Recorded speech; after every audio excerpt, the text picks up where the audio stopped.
It is so easy to become fed up with the daily trudge around the tube network that we forget the wonder it provides. Easy that is until faced with the prospect of being cut off from so much of what the Underground offers. When Ben Spencer was told he may not be able to walk by the end of the year, he set himself a challenge, visiting all 272 Underground stations.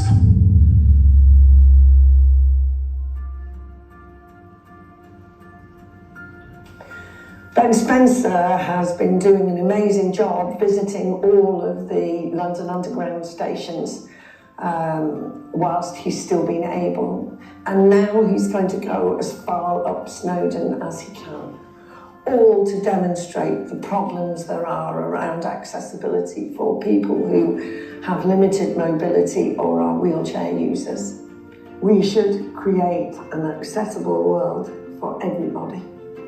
I think through the support groups and then interacting with people with ataxia, there was something about being able to see that people could take control of the unknown aspects of ataxia by just being resilient. And I don't know if I'd be here. I generally don't. I think that virtual support group might have saved my life. It turned me around. You know, outwardly, I was this strong person laughing and coping with it all. But in reality, I wasn't. And yeah, that was just talking to those groups of that people once a month and hearing their stories and seeing their courage. That was really good.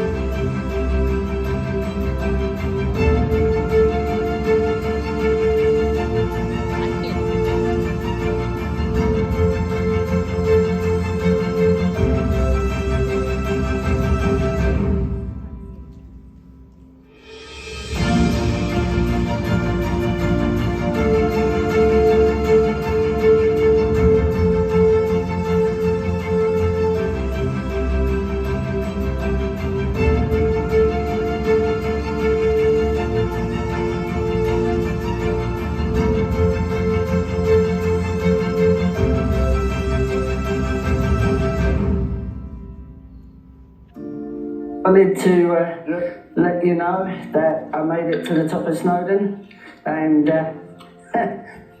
whatever you do, never give up. So I said earlier that we'd like you to keep your eyes on the people affected by ataxia as you're doing your work.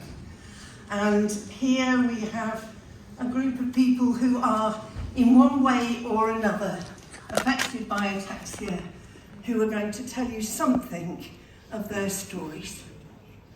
So first of all, I'd like to give them the opportunity to each introduce themselves. Two FA children, respectively of 16 and 18 years old. We're living in France. And you are who? I am Véronique Latt, also from FF Advocacy Group. Okay, so then? Yeah. My name's Ed Forshaw, and I have sign 1 ataxia. It's autosomal recessive cerebellar ataxia type 8, I think. I'm Jay Patel.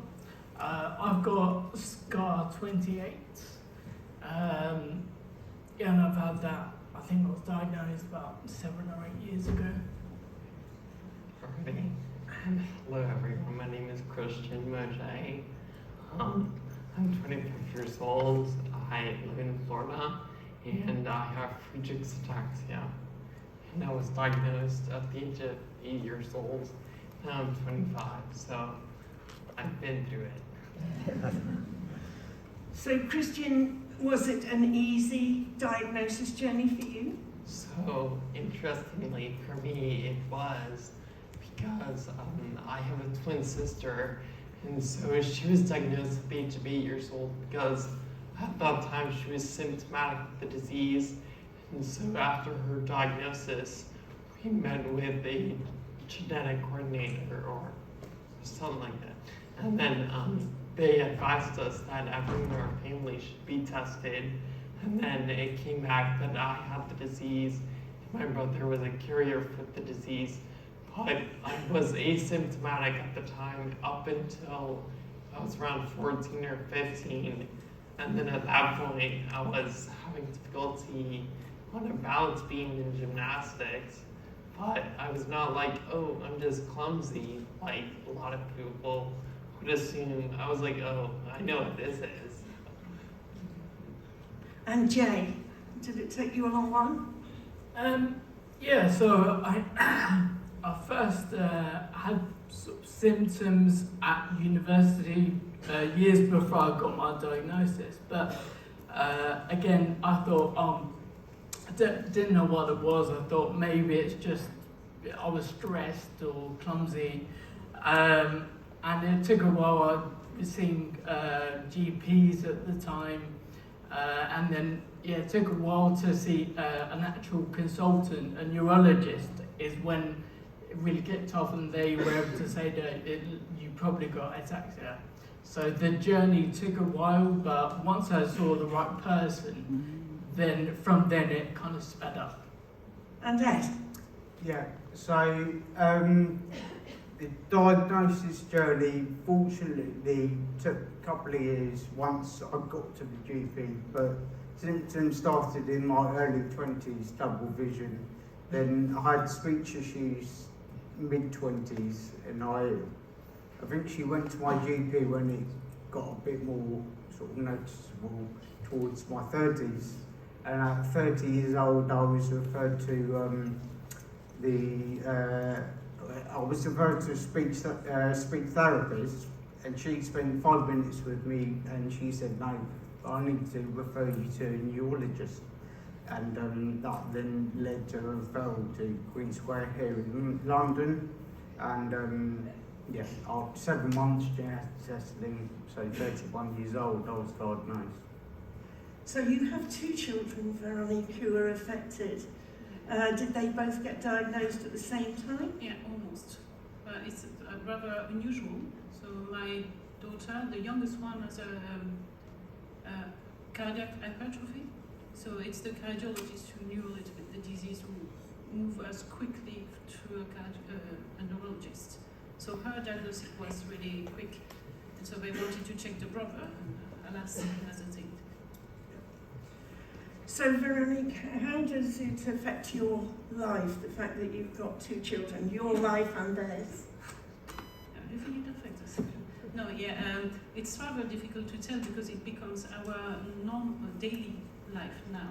So it's as if the disease take a more and more important part in our life. So you switch off everything. You cut off your professional ambition as parents because you become a caregiver. You spend more and more time helping the children, or to get dressed, or to explain to the school they are not stupid because they don't have a nice handwriting and stuff. And so, and they are of course affected because they can't do what they were able to do anymore. So it's tough as if you were looking at, a house at light. There's a lot of people inside, one in the kitchen, one in the living room, and a lot of lights. Every rooms are unlighted, and then people go to bed, and so the lights are switched off. And you've got the same feeling with the ability of the children. Everything is switched off. They can't do sport anymore, they can't draw, they can't play music, and so there remain lights in limited rooms. So that light is not that high. And then it's also specific because there's a difference between brother and sister, maybe just as you feel. And so the one getting better doesn't understand why the younger is not brave as brave as him, and the other one doesn't understand that the brother not understand. It's a bit complex. Ed, you work from home. Do you think you would have worked from home if you hadn't had ataxia? I work in IT, so first of all, yeah, a lot of parts of that sort of you can make yourself work from home, but yeah, certainly not as much as I do. What I currently do, I live alone and I work with my dad as well. We run a small company, and so that works quite well for me. But again, I'm looking for a new job at the moment, and I'm having to take into account the whole what I've spent the last 5 years doing. And it's within the last 5 years that symptoms have progressed as well. Jay, you don't work very far from here, do you? No, I come from the office this afternoon. Yeah, I'm just based down the road in London too, so yeah, it was quite easy for me to get to. What job do you do? So I work in audit. I'm the auditor, and yeah, my employer's pretty good. They're quite flexible. So going back to work from home, they kind of leave it up to me to set your own days where you work from home. So yeah, it works pretty well for me. Christian, would you like to tell people what job you do? Yes. Like many of you, I work in research, so I'm actually in my 4th year now of my PhD, and it is in genetics and genomics.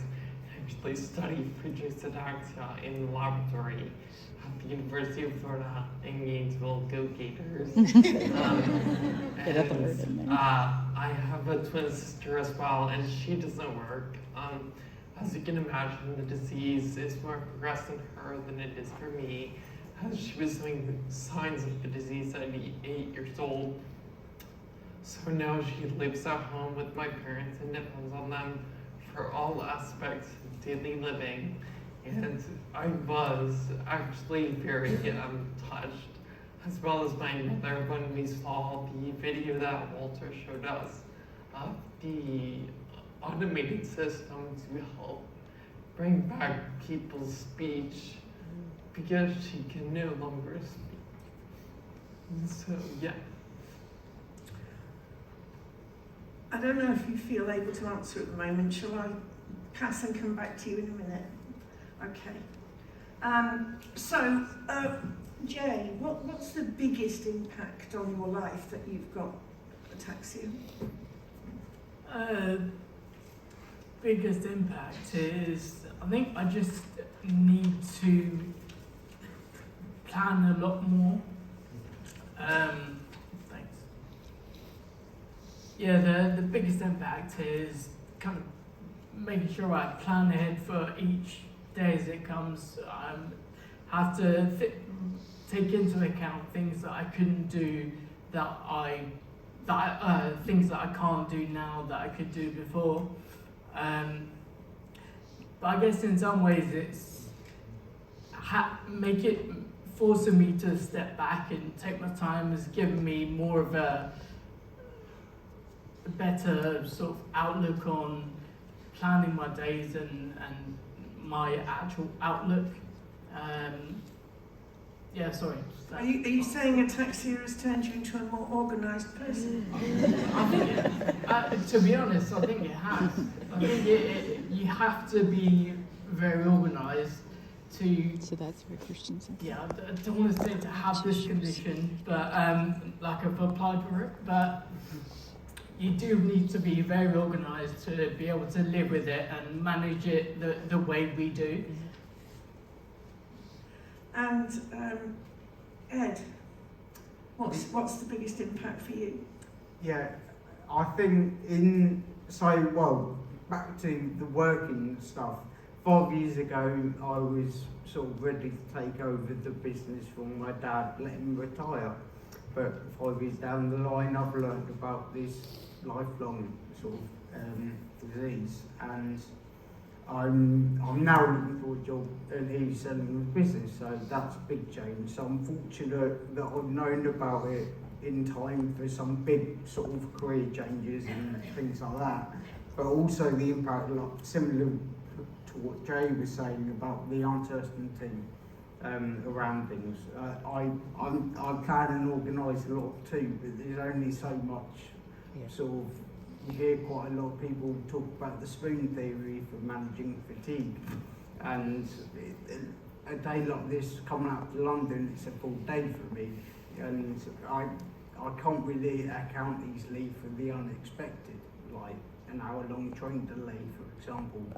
So it's things like that that you need to buffer in extra time. So yeah. Veronique, you've got 2 children, so the organisation must be even more. Yeah, fatigue is one of the most important impacts, and we have to take that into account in everything, to go to school or to not go to school or anything. I've got the chance, right? The eldest one is rather autonomous. Yes, autonomous. Cut his autonomy, so he's making studies and he only needs us during the weekend. He's independent. Yeah, rather. Yeah. And the smallest one needs us for more part of her life. And so, yeah. Christian, do you think that you would be at this conference all the same if you hadn't had ataxia? What came first, the contact with ataxia or the interest in science?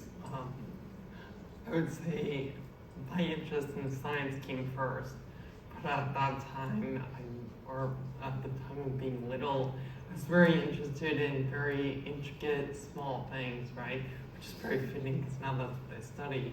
But at the time, as a child, the smallest, most intricate thing that you can think of is an ant. So I used to adore insects, and that is what I always wanted to study. And then when I got to high school and I kind of learned about this whole world of smaller things that are more intricate, I was like, wow, maybe I want to study that. So that's sort of one of the reasons that I study Friedreich's ataxia in the lab, is because it is very intricate. But I would say it's definitely not a coincidence that I do study Friedreich's ataxia, because like Walter said, there's multiple different neurological disorders, and there's lots of different things that you can study. And I just studied Friedreich's ataxia because I have Friedreich's ataxia, and it happens to be very cool. Do you think that it makes your colleagues in the lab more committed to their studies to have somebody with Friedreich's ataxia working beside them? So that's an interesting question, because I come from a toxicology laboratory. I do CRISPR, hopefully CRISPR perturb-seq, and they utilize that for determining toxicant responses, susceptibility, resistance. And so that being said, no one studies any human disease or literally any human stuff. It's mainly other things that are being studied. But I would say just being around me and seeing me being more dedicated to my research and going to work and doing these things despite having a disability, hopefully that helps to galvanize them and make them work a little bit harder.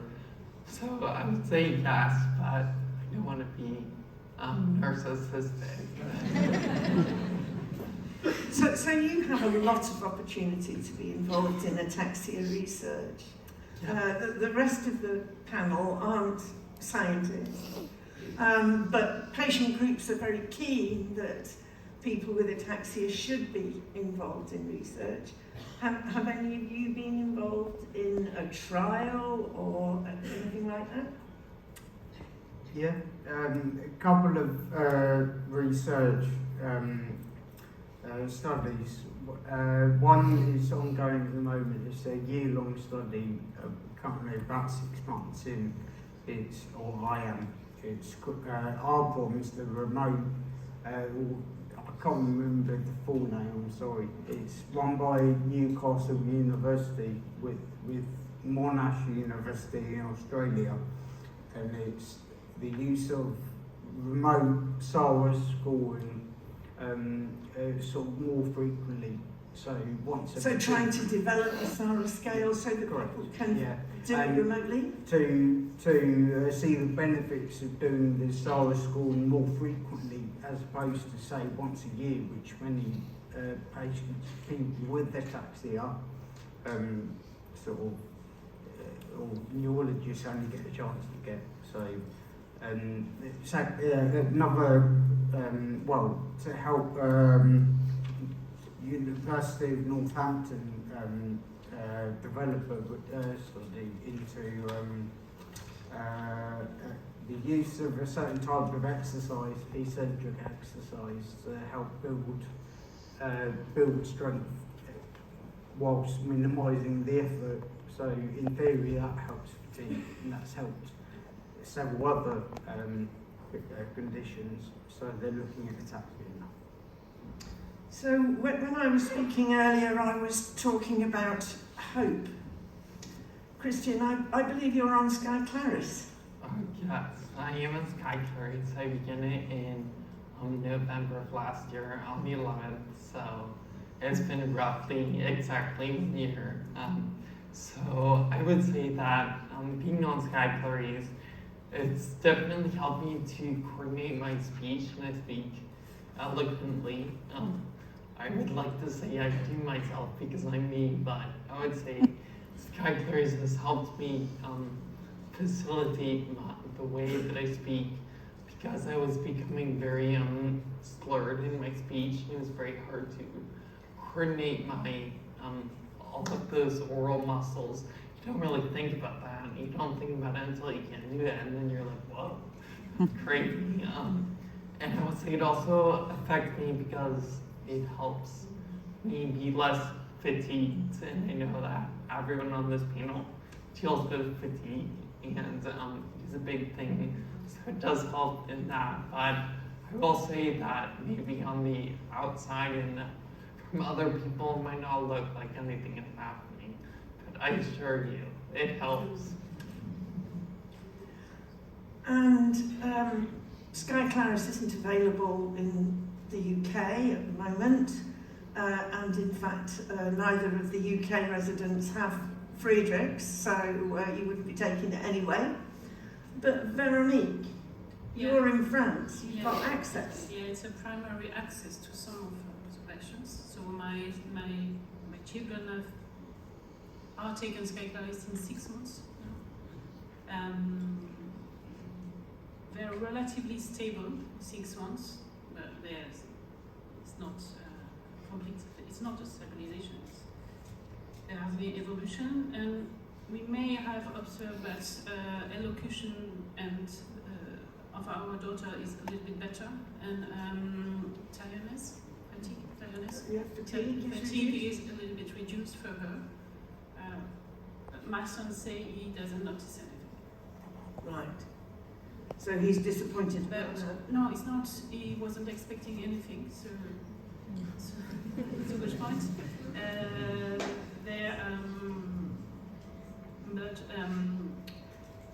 He's making very difficult studies. So on your example, there was someone brave on sport. He's very brave on studies. So maybe it helps, but he doesn't realize it because maybe it also reduces his fatigue. I don't know. Yeah. It's a possibility. It's not possible for him to work it out, and you can't see it either? No. No, you don't see the difference for him? We see he's able to keep on going with those really difficult studies, so there may be a fracture that is related to the Sky Claris instead of natural progression without it. But the hope remains on other drugs coming along. These drugs combination or whatever, but it can't lie on one. I don't think we ever thought there was going to be one single magic bullet, did we? Yeah, no. We always thought that there ought to be a menu for people to pick from and use what is most suitable to them. But for Jay and Ed, you don't have treatments at the moment. How does that make you feel? Are you feeling optimistic? I mean, the last presentation was really optimistic. Are you feeling optimistic about the future? So yeah, seeing stuff like that, and obviously the last couple of years being in IT and tech myself, I'm always looking at the new technologies, and obviously a lot of the science goes over my head. But yeah, it's promising seeing all that technology, healthcare focused tech that's sort of come up. Well, Yeah, I echo that really. I am positive about what the future holds, and coming to events like this and knowing there are loads of people involved in the research that with this aim of helping us, yeah, I'm fairly positive about it. So, Christian, as our scientific expert, how do you feel about the future? So the future is always very optimistic and hopeful. I would say for a regular person, it's always something great to look forward to. As someone with a rare disease, it is very uncertain, and so that's a little bit scary. But we remain hopeful and optimistic thanks to all the research that is being done from people like you and people like me. And so hopefully other things will come about, but it's definitely, like was said in the speech before us, it's definitely the golden age, because everything is, I know we've always said like, oh, it's just around the corner, but no, it's finally just around the corner. Yeah, so Even though we don't know how big that corner is. yeah, it seemed to be a circle for quite a while, but now there's a corner. Yeah. Does anybody feel that they've had anything positive? I know that ataxia really challenges people's lives. Yeah. But occasionally, even out of difficult challenges, good things come. Does anybody feel that there is anything positive that has come into their life as a result of having ataxia? Or Macy's. Go on. So I would say it's definitely, I know a lot of these things are going to be said again, but I would say that it definitely helps improve your perspective on things. And so you're a little more sympathetic to other people. You're a little bit more understanding about, oh, there might be some other variables that are impacting other people's lives.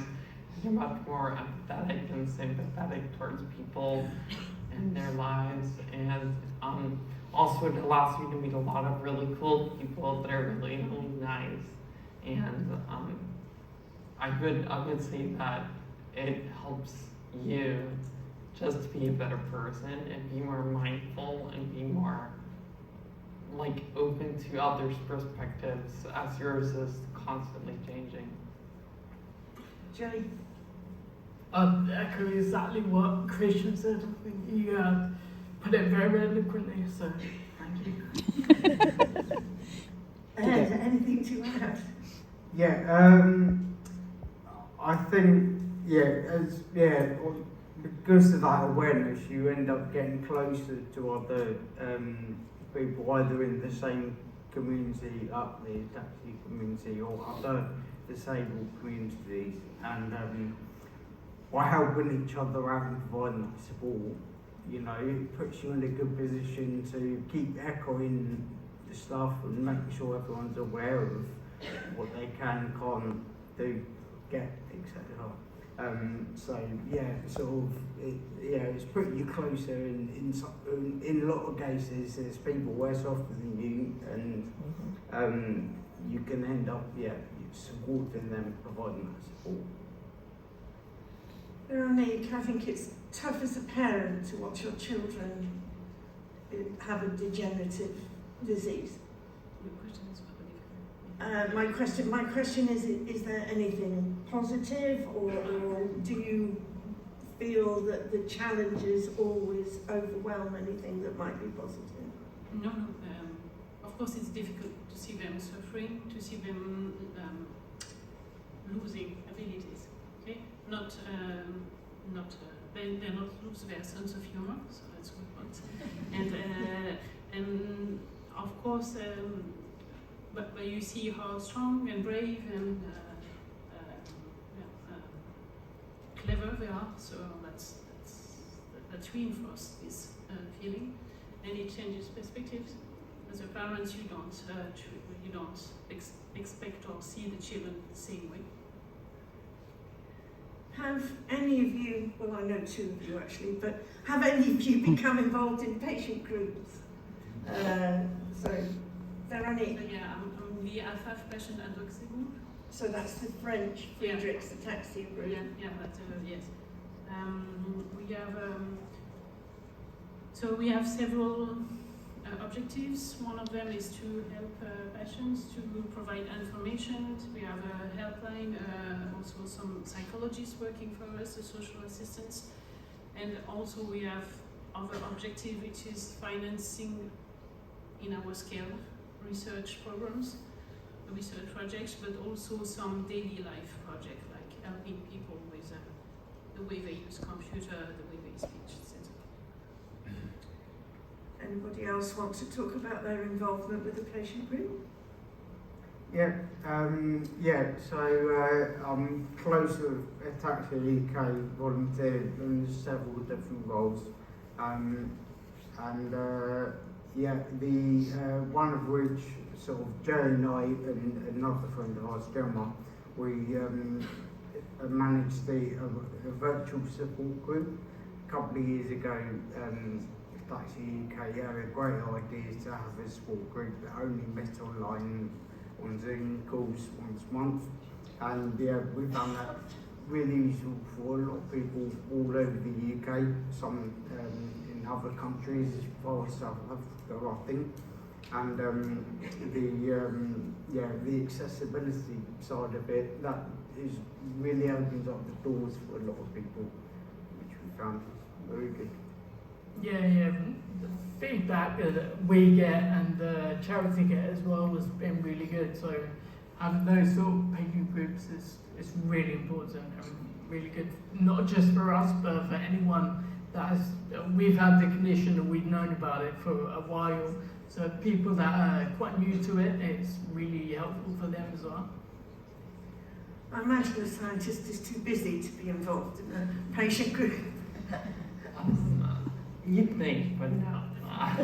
It's a very big aspect of my identity, and hopefully other people with their disease or diseases like ours gravitate towards patient groups because they are so important not only to your mental health but also to allowing you to access a lot of things that you wouldn't be aware of.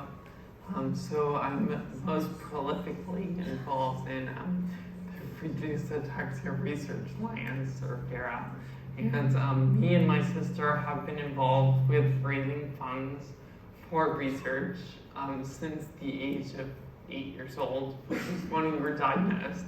So my mother, who's here today, actually dove headfirst into sort of combating the disease, and so we immediately became familiar with FARA, and since then raised a plethora of money as well as participated in numerous clinical trials and research studies to help combat the disease, do everything we can. So I'm very happy that patient groups exist, and hopefully they won't have to, but until then I'm very happy they exist and I hope they continue to exist.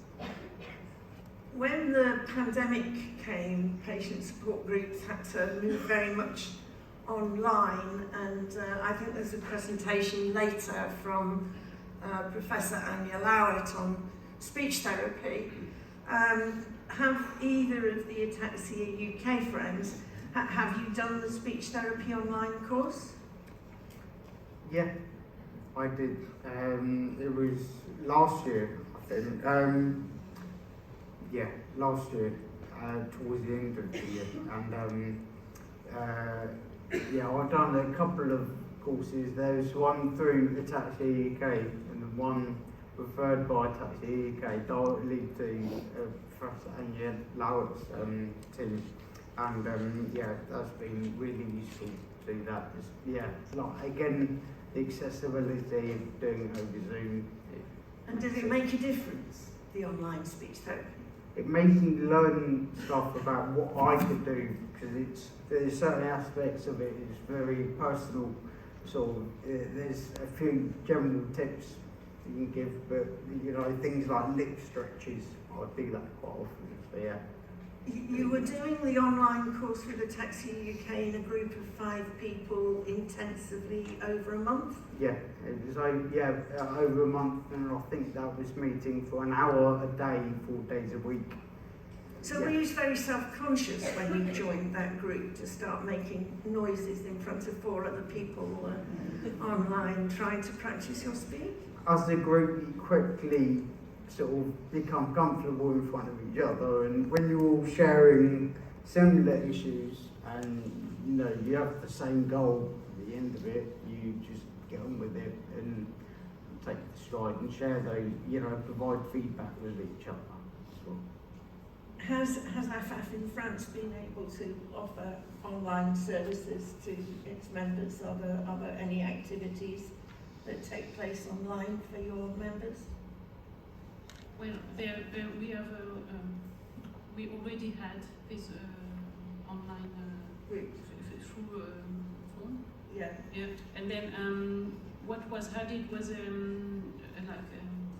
webinars. I mean, some meetings for explanation or how to fill in some administrative documents or point on research. And we also have started therapeutic groups with a psychiatrist, a psychologist. That's it. We have a speech therapy, specifically online session. Specific online session, sorry. So we're coming to the end of this session.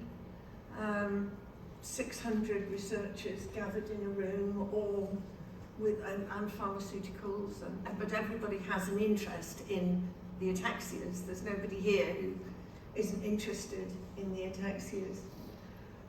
Do you have any message to this meeting, to these people, Barony? Oh, I mean, it's rather a common message, but keep on going. And maybe even stronger. Yeah, if it's possible, because we understand it's rather a high conversion world where you're working on. But if you can collaborate more between several teams, and sometimes do not hesitate to ask question to patient or advocacy groups, because we can provide measure or things to look for, notably fatigue, tiredness. We don't know how to say it. Yeah. Ed, anything you want to say? Firstly, thank you to all of you, like the research, and I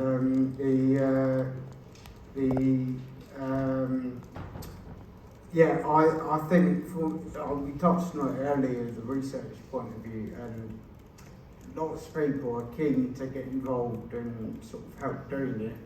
But it would just be sort of having spoken to a lot of people in support groups, I think a lot of people still don't quite understand what research might entail from them. They think sort of science, they think going to a clinic setting, but actually in some cases it's a simple online questionnaire that takes 5 minutes, and all that information is crucial to what might be being researched. So every little helps, I assume. Jay? Yeah, again, thank you firstly for the help you give us. It's actually for me quite overwhelming. I've not been involved in anything like this, so it's good to see that so many people are working to help us, and hopefully the other way around, it's good for people that are doing the research to see people like us and the people that actually helps. So again, just carry on, keep going, and we're all working towards the same aim, so we'd always welcome, if there is something that we can do to help, please get in touch with Ataxia UK and we can make that happen. Christian, message for colleagues? I would say, of course, and I'll reiterate, thank you. What you do definitely impacts the lives of us and other people affected by rare diseases and ataxia specifically. I would say thank you for all those late nights in the lab. Thank you for going in on the weekends. Thank you for things that you guys do. And even if it feels like you're doing nothing or you have no results or anything, just know that you are adding hope to this world. And so all of us with our disease, although our future might be uncertain, it is hopeful. So thank you. Thank you.